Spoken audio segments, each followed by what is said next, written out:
Are West Ham about to sign this England international?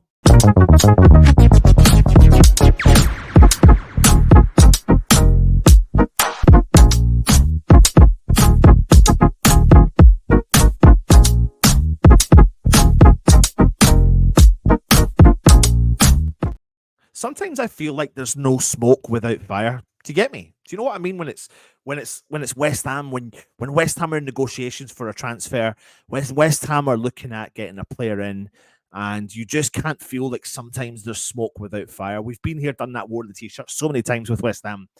As the reports are coming out saying that West Ham are set to complete the loan deal for Manchester City's Calvin Phillips and are hopeful of signing him this week, because not just West Ham, but I think Calvin Phillips wants this resolved ASAP. And we all know that David Moyes has been a long-lasting admirer of Calvin Phillips, and there's growing confidence that an agreement can be reached to bring him into the club, to the London Stadium, as soon as possible. What we do understand, an agreement isn't 100% been agreed, but they're very close. And it's all down to one thing, and it's all about Manchester City's demands. As things stand, they are requesting £7 million for Phillips, who earns around about 140k a week, meaning that any club that takes him on will be making a large, like reasonable, not reasonable, a monumental investment of bringing this player in who's not getting a lot of game time currently. But I wonder if there is some form of compromise from West Ham, and equally with regards to Man City trying to sell Calvin Phillips for the long term. But what impact could that have on West Ham? Now, you know by watching the channel that I'm a positive West Ham fan, so there's a conspiracy theory out there in me, and I'm not going to lie to you. This is kind of where I feel that this could end up, but I give no facts on this whatsoever. And we'll talk about Calvin Phillips in a second and where I think I see him fitting in. But when it comes to Calvin Phillips at Manchester City, it's within Manchester City's interest to negotiate reasonably well with West Ham, probably favourable to West Ham. Why? Well, let's address the elephant in the room. They wanted to sign Lucas Paqueta for last summer. They desperately wanted to sign him.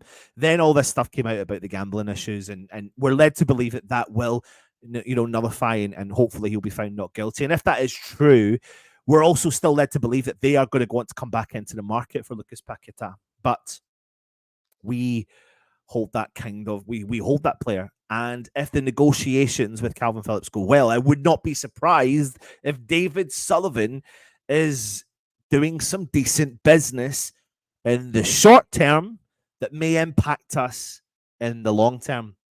Because there is no smoke without fire when it comes to West Ham's owners. And this is where the negative me comes in. I think Calvin Phillips is a good signing for us. I think he is.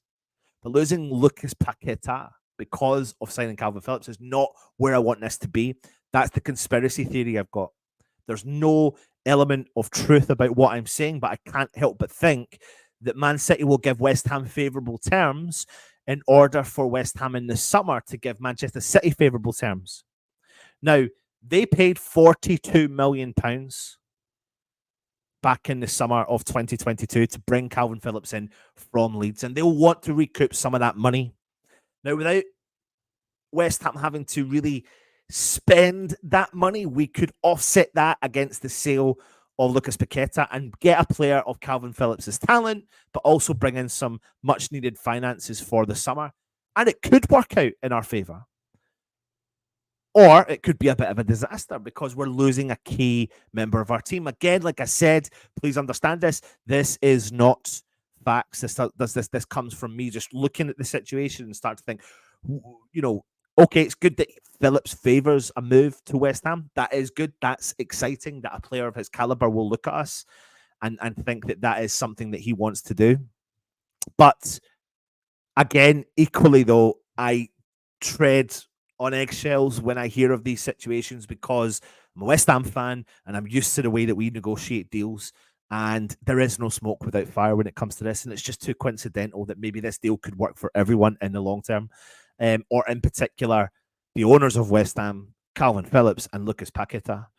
But again, that is a conspiracy theory, so who knows? But when it comes to Calvin Phillips coming into West Ham, we're led to believe that this could be done quite quickly this week, and it would be a good move by West Ham in the market, obviously. Where does Calvin Phillips sit in to our setup? Honestly, I said it to Russ a couple of weeks ago. I'm worried and edged up about our defence. I'm not happy about what's going on at our defence. Nobody is. You're not. I'm not. West Ham themselves are not. I'm concerned that we have got Zuma, who we all know is prone to an injury and doesn't play for the full season.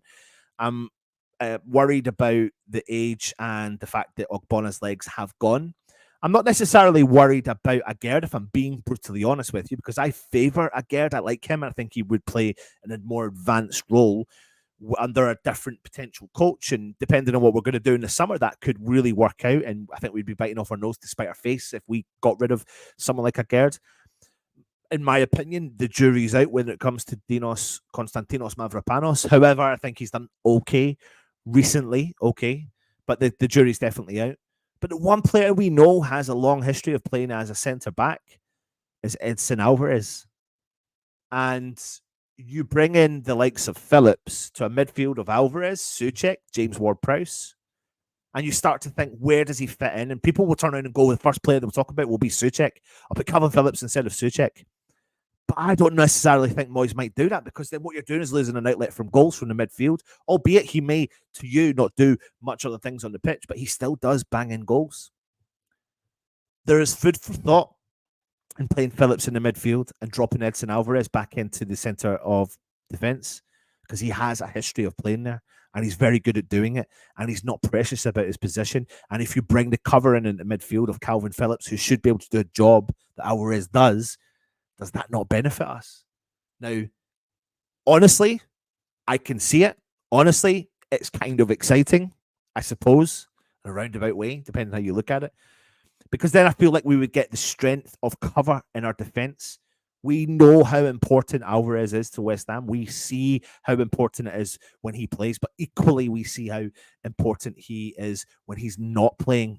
We see how much we miss him terribly. But if you bring someone like Calvin Phillips with that repertoire, with that ability in the middle of the park to come in and nullify the threat and close down play, he's physical. He's extremely physical, and he gets involved, and he will want to prove something for his England spot come the Euros in the summer. He will want to be getting regular game time. He will want some form of assurances by West Ham that he is going to play.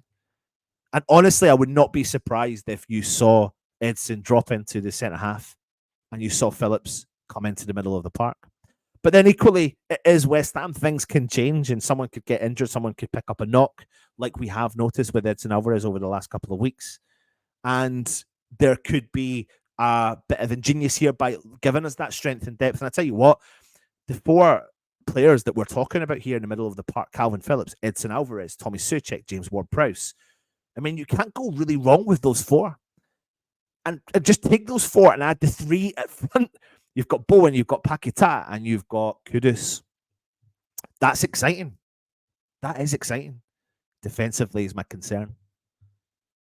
So anyway, Phillips looks like he's coming in. It's an exciting prospect. It's an exciting time. And we are working on other targets. What do you think from what I've said, though? Do you think there's any smokes without fire? Smoke without fire, yeah. Smoke without fire, that's the relevant saying. Let me know by putting it in the comments. Hit the thumbs up if you're interested in becoming a channel member. Click the join option as well if you're interested in subscribing. Hit the subscribe button, but hit those thumbs up because that does support the channel as well. Take it easy. And of course, come on, you Irons.